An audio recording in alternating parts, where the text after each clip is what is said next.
Bunyi bahasa atau linguistik adalah efek suara dari pelafalan pada situasi mereka sendiri dan melalui gerakan khusus mereka mengekspresikan sesuatu ketika berbicara dan memberikan dampak tertentu ketika didengar. Ini berarti bahwa suara berasal dari proses pengucapan tertentu untuk memberikan efek yang dapat didengar dalam bentuk getaran vokal yang mencapai telinga pendengar dengan makna tertentu dan akan memberikan efek tertentu setelah didengar. 3 aspek bunyi bahasa, versi audio atau produktif, atau dengan natik atau artikulatoris, atau fisiologis yang berkaitan dengan proses pengucapan suara oleh pembicara. Terjadi proses berbicara dan anggota gerak. Versi transmisi suara. Ada juga penyebaran transmisi udara atau dengan akustik yang berkaitan dengan proses suara tersebar di udara dalam bentuk getaran setelah meninggalkan mulut pembicara dan sebelum mencapai telinga pendengar.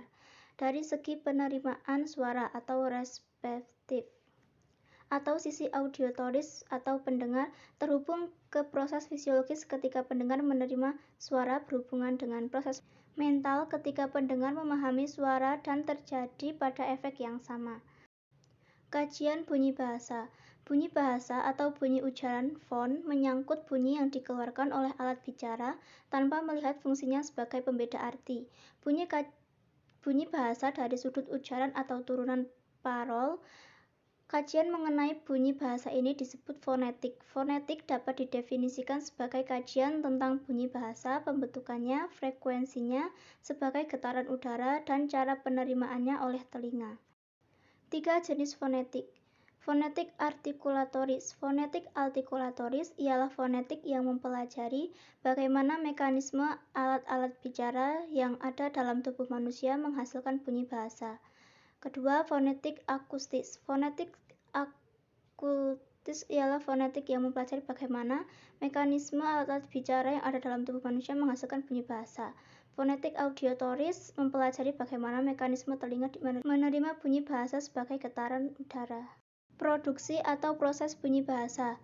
Dalam pembentukan bunyi bahasa, ada 3 faktor utama yang terlibat, yakni sumber tenaga, alat ucap yang menimbulkan getaran, dan rongga pengubah getaran. Proses pembentukan bunyi bahasa dimulai dengan memanfaatkan pernapasan sebagai sumber tenaganya. Sumber tenaga itu berupa udara yang keluar dari paru-paru. Pembentukan dan klasifikasi bunyi bahasa. Pertama, vokal, konsonan, dan semivokal. Vokal adalah bunyi bahasa yang harus udaranya tidak mengalami rintangan. Pada pembentukan vokal tidak ada artikulasi. Hambatan untuk bunyi vokal hanya pada pita suara saja. Hambatan pada pita suara tidak lazim disebut artikulasi. B. Konsonan adalah bunyi bahasa yang dibentuk dengan menghambat arus udara pada sebagian alat ucap. Dalam hal ini terjadi artikulasi. C. Bunyi semivokal adalah bunyi yang secara praktis termasuk konsonan, tetapi karena pada waktu diartikulasikan belum membentuk konsonan murni. Bunyi nasal dan oral bunyi. Nasal atau sengau dibedakan dari bunyi oral berdasarkan jalan keluarnya arus udara. Bunyi nasal dihasilkan dengan menutup arus udara keluar melalui rongga mulut, membuka jalan agar dapat keluar melalui hidung. Bunyi oral dihasilkan dengan jalan mengangkat ujung anak tekak mendekati langit-langit lunak untuk menutupi rongga hidung sehingga arus udara dari paru-paru keluar melalui mulut. Selain bunyi nasal, semua bunyi vokal dan konsonan bahasa Indonesia termasuk bunyi oral. Bunyi keras dan lunak. Bunyi keras dibedakan dari bunyi lunak berdasarkan ada tidak adanya keterangan arus udara pada waktu bunyi itu diartikulasikan. Bunyi bahasa disebut keras apabila pada waktu diartikulasikan disertai ketegangan atau kekuatan arus udara. Sebaliknya, apabila pada waktu diartikulasikan tidak disertai kekuatan arus udara, bunyi itu disebut lunak. Syarat bunyi bahasa. Adanya udara sebagai energi yang keluar dari paru-paru atau pada sebagian besar bahasa, adanya alat ucap manusia, dan adanya hambatan. Bab selanjutnya yaitu konsonan. Pengertian konsonan sendiri dalam KBBI memiliki 3 arti, yaitu bunyi bahasa yang dihasilkan dengan menghambat aliran udara pada salah satu tempat di saluran suara di atas glotis. Kemudian ada bunyi bahasa yang dapat berada pada tepi suku kata dan tidak sebagai inti suku kata. Selanjutnya ada fenom yang memiliki suatu bunyi kontroid. Selanjutnya, klasifikasi konsonan. Ada 1. Cara artikulasi, 2. Titik artikulasi, 3. Bergetar tidaknya pita suara, 4. Saluran atau rongga yang dilalui udara. Pemaparan klasifikasi konsonan. Jenis-jenis konsonan berdasarkan cara artikulasi. Ada letupan atau pelvis stop, yaitu bunyi yang dihasilkan dengan menghambat arus udara sama sekali di tempat artikulasi tertentu secara tiba-tiba. Sesudahnya alat-alat bicara di tempat artikulasi tersebut dilepaskan kembali. Bagian pertama disebut hambatan atau implosi, bagian kedua disebut letupan atau eksplosi. Bagian taraf tersebut dapat terjadi di berbagai tempat artikulasi, misal di antara bibir, hasilnya letupan bilabial, di antara ujung lidah dan langit-langit lunak, hasilnya letupan apikuvelar, dan sebagainya. Konsonan yang dihasilkan misal P, T, C, K, dan sebagainya. Kemudian ada B continuan atau continue, yaitu semua bunyi yang bukan letupan. Ada 1. Bunyi sengau atau nasal, yaitu bunyi yang dihasilkan dengan menutup arus udara keluar melalui rongga mulut tetapi membuka jalan agar dapat keluar melalui rongga hidung. Penutupan penghambatan bisa terjadi di antara kedua bibir, ujung lidah, lengkungan kaki gigi, tengah lidah dan langit-langit keras, pangkal lidah dan langit-langit lunak. 2. Bunyi sampingan atau laterals, yaitu konsonan yang dihasilkan dengan menaikkan lidah ke langit-langit sehingga udara terpaksa diaduk dan dikeluarkan melalui kedua sisi lidah. Konsonan yang dihasilkan L. 3. Bunyi paduan atau afrikat, bunyi yang dihasilkan dengan menghambat arus udara di salah satu tempat, di mana bunyi letupan diartikulasikan, lalu dilepaskan secara frikatif. Hasilnya berupa paduan letupan dengan geseran. Tempat artikulasinya tengah lidah dengan langit-langit keras. 4. Konsonan geser atau frikatif, yaitu konsonan yang dihasilkan dengan cara menggesekkan udara yang keluar dari paru-paru. Konsonan yang dihasilkan F, V, X, H, dan sebagainya.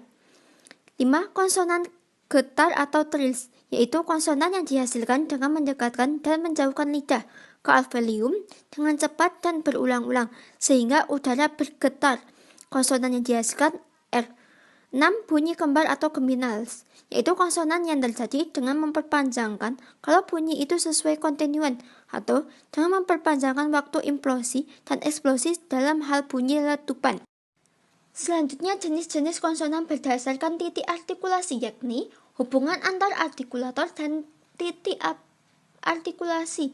Konsonan dalam bahasa Indonesia dibedakan atas konsonan bilabial, labiodental, apigodental, apikoalveolar, alatoalveolar, glotal, dan konsonan laringal. Konsonan bilabial, konsonan yang dihasilkan dengan mempertemukan kedua belah bibir yang bersama-sama bertindak sebagai artikulator atau titik artikulasi. Bunyinya P, B, M, dan W. Konsonan labiodental yang dihasilkan dengan mempertemukan gigi atas sebagai titik artikulasi dan bibir bawah sebagai artikulator, hasilnya F dan V.